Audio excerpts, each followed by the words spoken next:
Time to take a look at what's new in Warframe for the week commencing the 22nd of August 2022. And it should actually be quite an interesting week, more so because if we actually go to their own website and have a look yet again, they haven't actually put news up here about it. Because Star Chart, Titania Prime build, Darvo's deals, yeah, we're back to the 29th of July here, going back, this would be the 21st, yeah. It's not here, so now I need to hunt it out because they will not add their own news to their own news website. Had to yet again go over to Twitter to find this, of all places, because for some reason they are not updating the news on their own website or in their game. I have no idea what's going on with this, but hopefully this will be answered August the 22nd at 2 PM ET for the whole Warframe, Soulframe, transition stream that's going to say who's going where, who's working on what, and basically that's about it. And hopefully go into a little bit more detail about Soulframe. Then on August the 26th, also at 2 PM ET, we have the first dev stream in what feels like forever. About a third of a year, a quarter of a year. No, yeah, we'll stick with a quarter. It's been 3 months since the last dev stream. That would be a quarter of a year, not half a year. But it feels like it's been half a year. DevStream 163, they will be demonstrating Veilbreaker in more detail. Since all we got was a tiny little cinematic, and Deviri Paradox looked a lot more finished than Veilbreaker was, hopefully this will bring a lot more detail about what Veilbreaker is, but we will have to wait until Friday the 26th of August at 2 PM ET over at twitch.tv/Warframe to find out. Hopefully they tell us when this is coming, and hopefully it's sooner rather than later. Jumping over to Nightwave really quickly for Elite Acts, there is complete 3 sorties and win 3 wagers in a row without letting the enemy score 1 point. It says score in 1 match, but it literally means if they score 1 point, that will fail. Put a team together for that, it's the best way to do it. Otherwise, actually fairly easy, but it is going to take at least 3 days because it is 3 sorties. Luckily there's already 1 live. Do it while you can.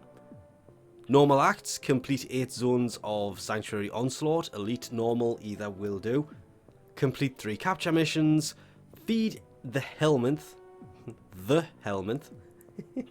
any resource, mine 6 rare gems in the Plains of Eidolon, and find all caches in 3 sabotage missions.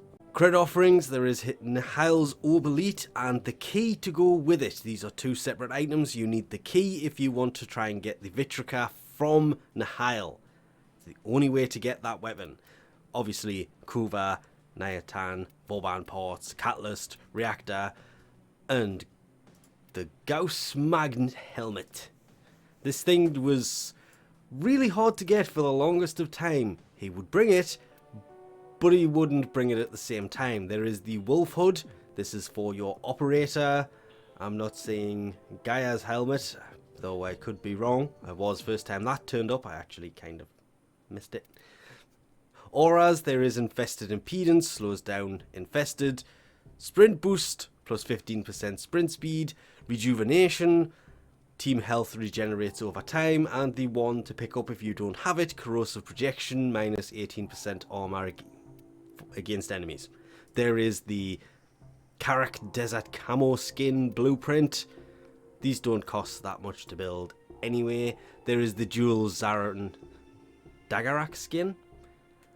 It's a shame that it's for the dual Zaryan. I would love to see that just as a dual wielding melee skin. There is Grol's Thumpafloof. I still don't know who Grol is. I should probably look that up one day, to be honest. The Jaw Sword. This is the blueprint to build the actual Jaw Sword. Same with the Pangolin Sword. This is the blueprint to build the actual Pangolin Sword.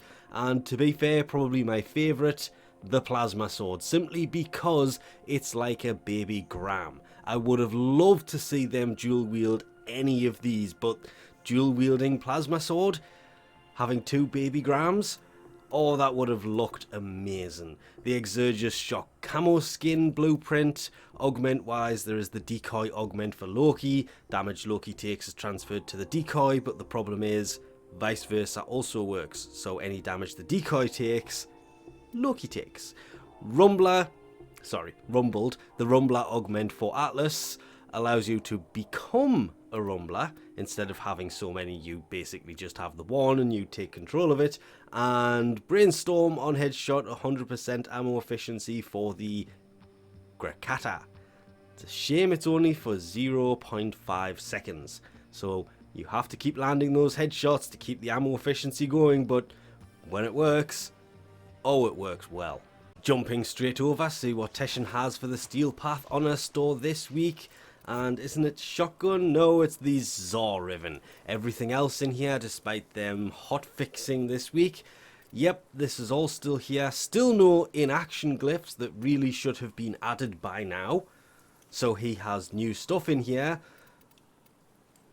Veiled Riven Cypher's still there. That resets basically 7 days after you buy it. It will return, or it just comes with the reset. That one I've never been able to figure out, because when I did pick one up, it was gone for a week and it reset, it wasn't there. But now that just kind of resets as normal with the reset. But Zoro Riven, 75 steel essence. Don't touch it. It's a rip-off. It is actually overpriced for what a Zoro Riven goes for. But it is a guaranteed way of getting a Zoro Riven. I guess if you're really looking for these, I would still recommend trading some prime parts and then trading for a veiled Zoro Riven or an unveiled one for the weapon you're looking for, because it's still cheaper than 75 steel essence. They need to come back and reevaluate how much these things cost. 50? Fine. 75? No. Because they literally go in trading for half that.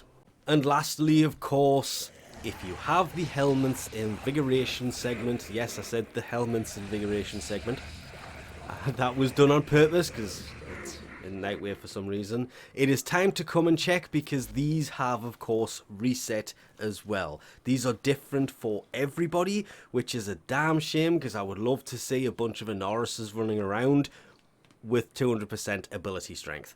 Or, how about Nyxes with ability efficiency? Plus 1,000 armor for Zephyr? But no, these are all different for everybody. Hence, it's time to come in and have a look, because they have changed, and as always, you're not getting Gaia just yet. And with that, we'll leave this off here.